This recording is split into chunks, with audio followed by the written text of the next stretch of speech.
billahi minasyaitonir rajim.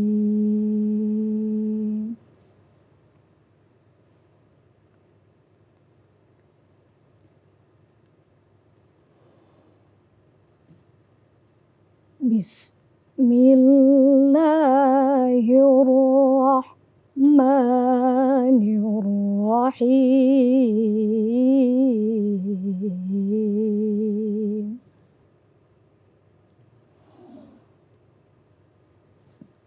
Wasari'u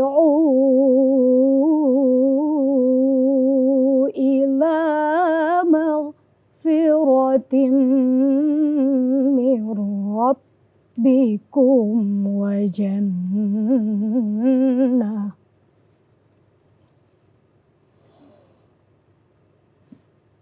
jannatin 'arduhas samawati wal ardh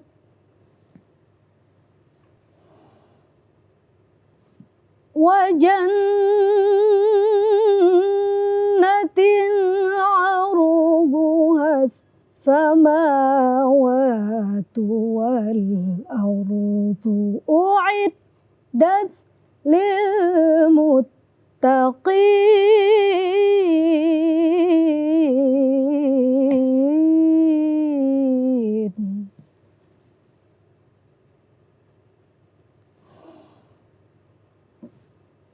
Alladzina yunfiquna fis sarai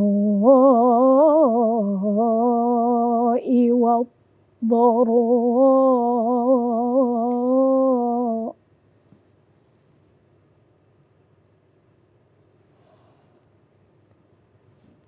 wal kadhiminal ghaidha wal 'afina 'anil nas. Wallahu yuhibbul muhsinin.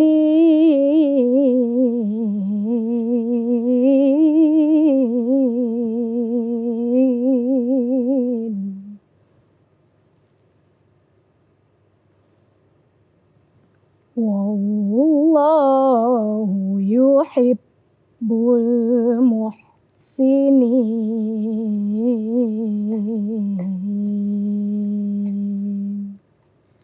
Shadaqallahul azim.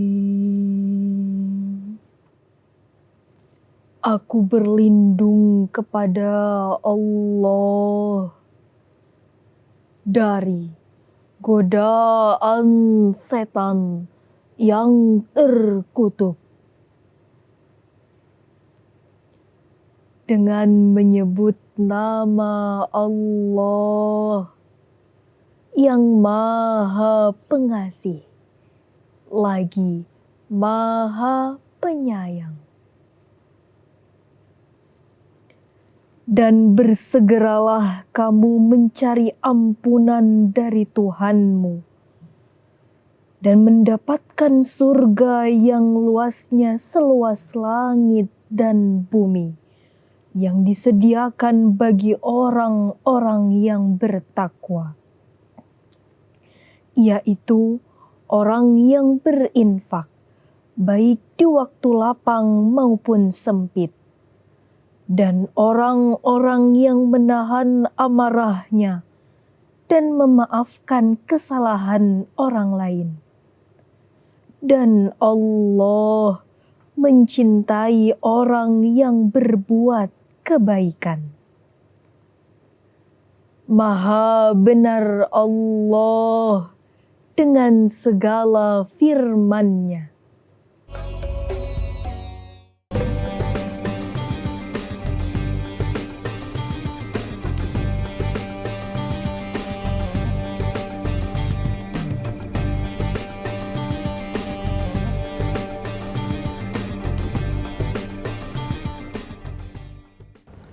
Assalamualaikum warahmatullahi wabarakatuh.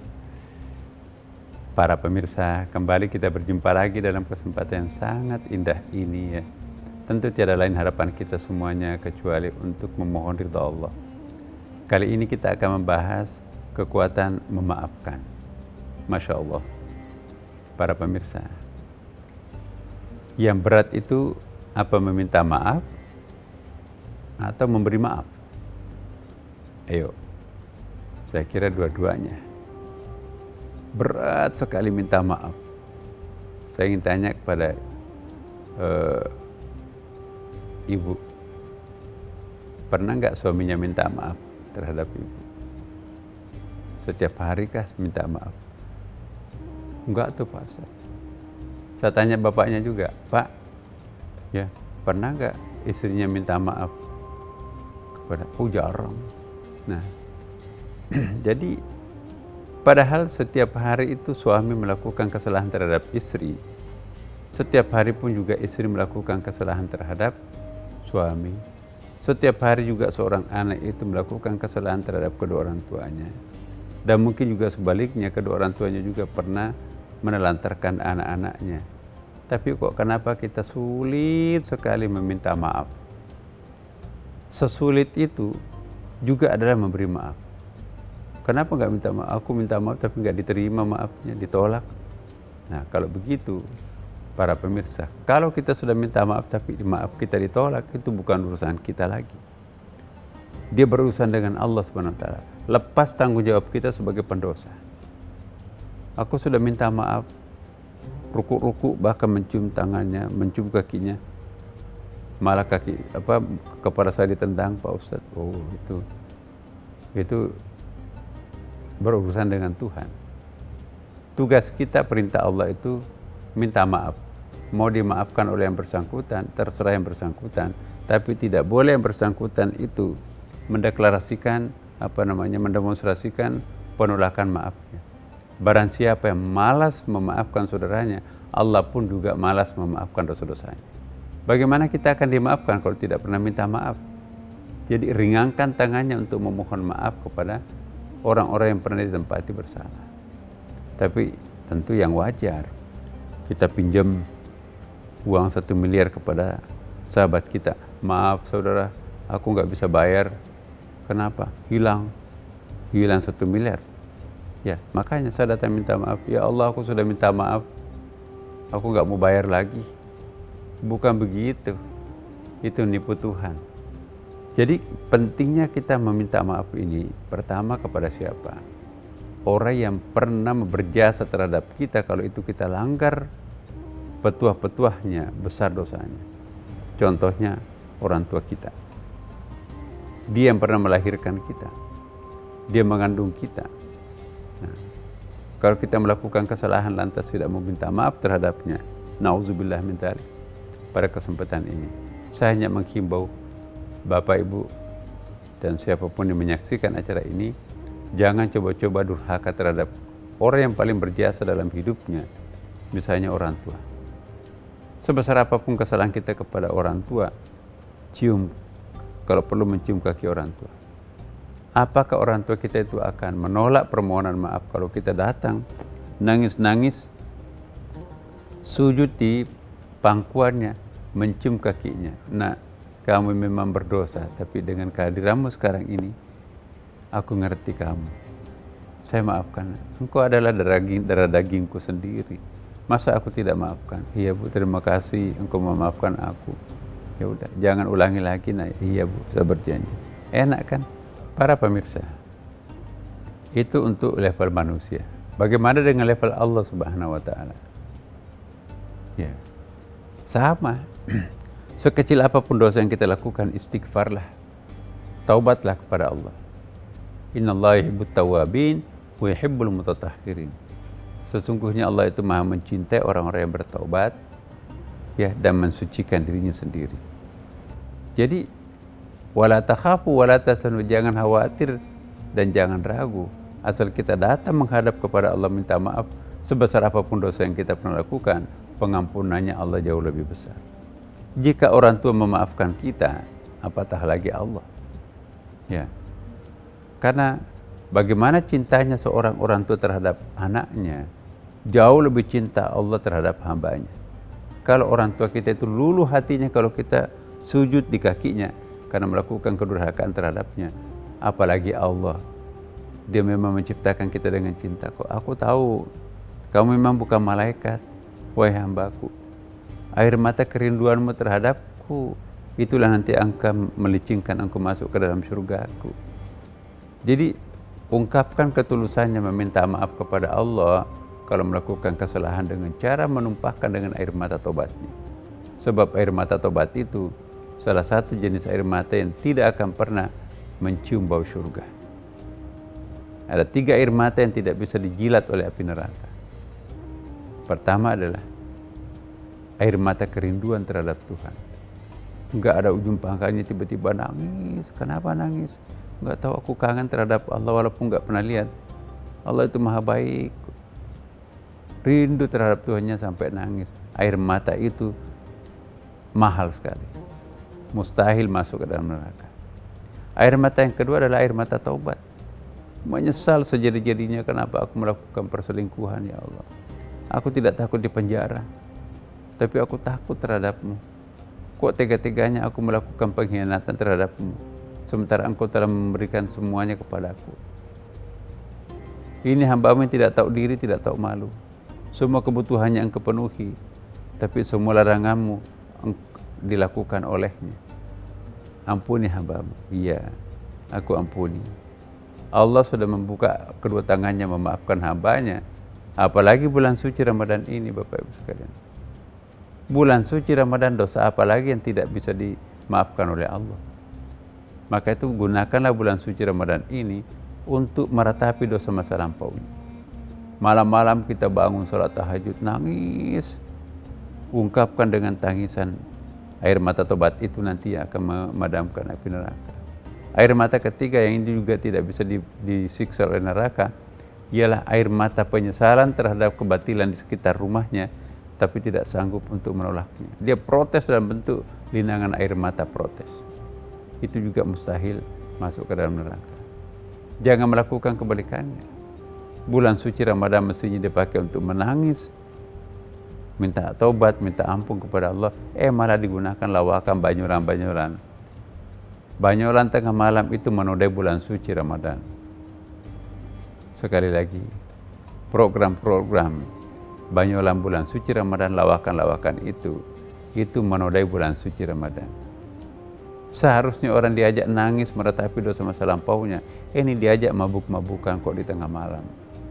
Mohon maaf ini saya sampaikan di sini, ya, karena itu nanti sebelum menyesal. Bulan suci Ramadan, sebesar apapun dosa yang kita mintakan maaf, ampun, tobatkan, itu Allah pasti akan terima. Itu janjinya kok. Ya. Apabila bulan suci Ramadan tiba, maka pintu neraka tertutup, pintu surga terbuka. Ya, jadi Masya Allah. Mari kita bertobat. Tanpa pertobatan kita nggak mungkin ada penyelamatan para pemirsa. Apa sih yang dimaksud taubat? Aku sudah taubat kok. Bagaimana caranya? Astagfirullah, astagfirullah. Enggak, itu bukan taubat, itu istighfar. Taubat menurut Imam Al-Ghazali, lakukan 7 langkah. Langkah pertama, tinggalkan dosa maksiat itu. Langkah yang kedua ialah menyesali diri, kenapa aku melakukan perbuatan itu. Yang ketiga, bersumpah dalam dirinya, aku tidak akan pernah melakukan kedua kalinya perbuatan ini. Ini dosa terakhir. Yang keempat, kembalikan barang-barang orang yang pernah diambil. Datangi, minta maaflah terhadap orang yang pernah diviralkan aibnya. Yang kelima, berjanji dalam hatinya tidak akan pernah mau mengulangi perbuatan ini lagi. Ya. Yang keenam, serahkan dirinya kepada Allah Subhanahu wa Ta'ala. Ya Allah, aku pasrah, terserah Engkau.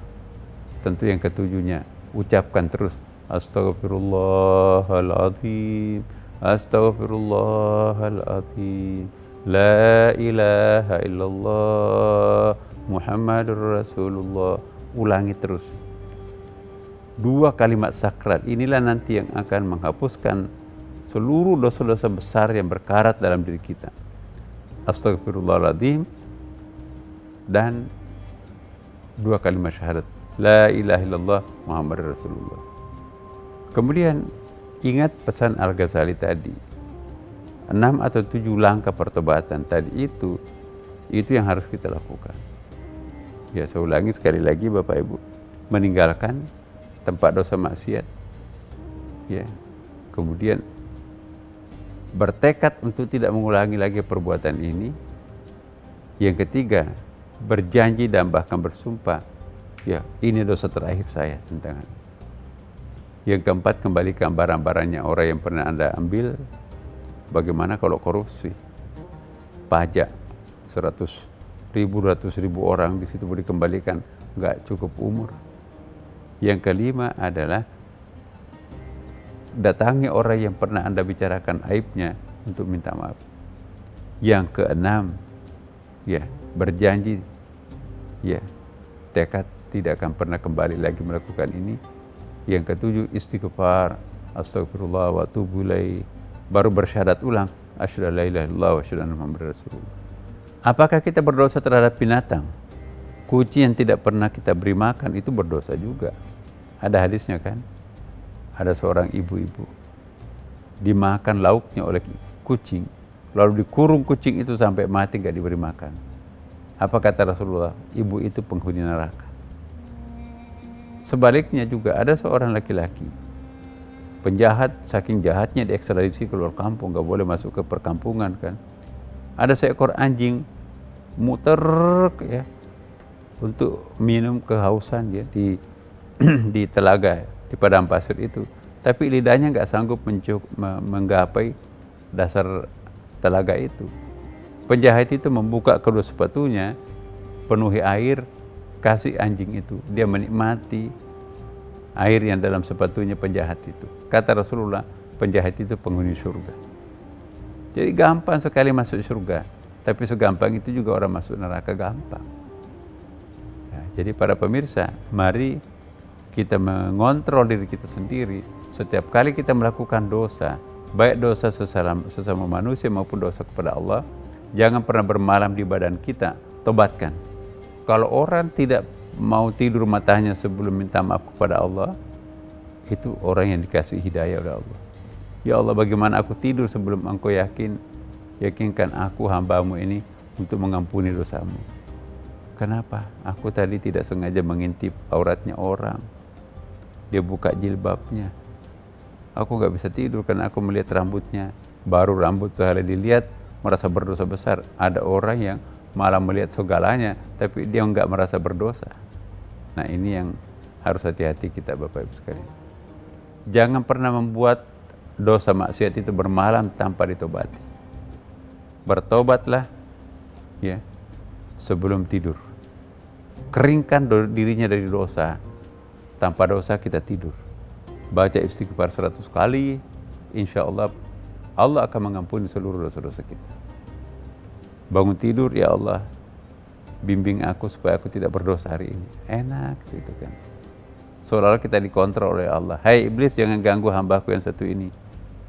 Udah pamit denganku. Yang lainnya tergoda kecuali kita kan. Kenapa? Ada titipan Allah kepada para malaikat, kepada Jibril. Hai Kang Iblis, ganggu yang lain kecuali yang satu. Siapa itu? Itu. Karena itu para pemirsa, ya belajarlah terus. Baca buku-buku tasawuf, baca buku-buku spiritual. Supaya ringan tangan kita untuk mohon ampun kepada Allah. Karena salah satu hidayah yang perlu kita syukuri itu adalah kemampuan kita untuk mengingat dosa masa lampau. Banyak tuh orang melupakan dosanya. Yang kedua, hidayah yang paling besar itu kemampuan kita untuk bertobat kepada Allah. Banyak tuh berdosa tapi tidak mau bertobat kepada Allah Subhanahu wa taala. Yang ketiga, ini yang paling penting, menyerahkan dirinya sepenuhnya kepada Allah setelah melakukan dosa dan bertobat. Ya Allah, aku bertobat. Aku serahkan diriku, terserah Engkau. Jika Engkau akan memasukkan hamba-Mu ke neraka, memang pantas. Dosa-dosa yang kami lakukan sangat banyak. Tapi jika Engkau memaafkan hamba-Mu, memang Engkau Tuhan Maha Pemaaf. Nah, dalam kondisi seperti ini, Allah tampil tersenyum. Hai hamba-Ku, siapa yang aku akan maafkan kalau bukan Engkau? yang tersungkur di malam-malam buta seperti ini sementara orang lain pada ngoro. Bulan suci Ramadan seperti ini engkau sholat tahajud, aku akan bersihkan kamu dari seluruh dosa-dosa. Para pemirsa, semoga husnul khatimah kita. Jangan membiarkan umur kita bertambah tapi tidak pernah mengerem melakukan dosa. Lebih celaka lagi, makin panjang umurnya, makin banyak dosanya, makin malas untuk bertobat. Yang ideal itu umurnya muda, rajin bertobat dan tidak perlu melakukan dosa. Dipanggil Allah. Apa artinya umur panjang kalau umur panjang itu dipakai dosa maksiat? Lebih baik kita dikaruniai umur pendek tapi tidak ada dosanya. Yang paling ideal itu panjang umur tapi panjang amal dan pendek maksiat. Itu yang kita cari semuanya kan. Bulan suci Ramadan ini adalah disebut bulan pertobatan. Sebesar apapun dosa hambanya, kalau ia tersungkur di hadapan Allah di malam hari sholat tahajudnya, ya selain akan memberikan pahala, Allah pun juga akan memaafkan dosa-dosa yang kita taubatkan pada malam itu. Ajaklah anak-anak kita ke masjid, ke Istiqlal untuk itikaf, terutama Asyrul Awakhir 10 terakhir. Bulan Ramadan belum tentu kita akan berjumpa tahun depan. Barangkali kita nanti akan dijemput oleh Allah. Coba kita lihat, kalau Allah akan menjemput hambanya, lebih dari 2 juta orang mati karena COVID-19. Ada juga di antara kita kan di situ kan para pemirsa. Terlalu gampang orang itu mati. Jadi jika Allah akan memusnahkan hambanya, gampang banget. Maka itu kita jangan nakal. Setiap kali melakukan dosa langsung tobat. Mumpung bulan suci Ramadan ini kita masih seperti ini, diberikan kekuatan, ya, bangunlah sholat tahajud atau datanglah ke masjid untuk sholat tarawih. Kalau perlu sholat tarawih jangan hanya udah 4 rakaat, balapan lagi. Allahu Akbar, Allahu Akbar, Allahu Akbar, Allahu Akbar. Berkeringat sholatnya, itu kayak olahraga kan. Gak ada kenikmatan tuh. Nikmati panjangnya sholat. Maka itu kita di Istiqlal ini ya, karena imam kita adalah hafal Quran semuanya ya, maka itu enak tuh. Sholat tahajudnya itu panjang, merdu. Bagaimana nggak merdu kalau Qari Internasional. Dan para pemirsa, mari kita mengingatkan diri kita untuk tidak melakukan dosa lagi. Mari kita tobatkan seluruh dosa-dosa. Ikut Bapak Ibu sekalian. Astaghfirullahaladzim, astaghfirullahaladzim. La ilaha illallah Muhammadur Rasulullah. Astaghfirullahaladzim, astaghfirullahaladzim. La ilaha illallah Muhammadur Rasulullah. Al-Fatihah. A'udzubillahi minasyaitonir rajim. Bismillahirrahmanirrahim. Alhamdulillahirabbil alamin arrahmanirrahim maliki yaumiddin. Iyyaka na'budu wa iyyaka nasta'in. Ihdinas siratal mustaqim. Shiratal ladzina an'amta 'alaihim ghairil maghdubi 'alaihim waladdallin. Amin. Demikian, assalamualaikum warahmatullahi wabarakatuh.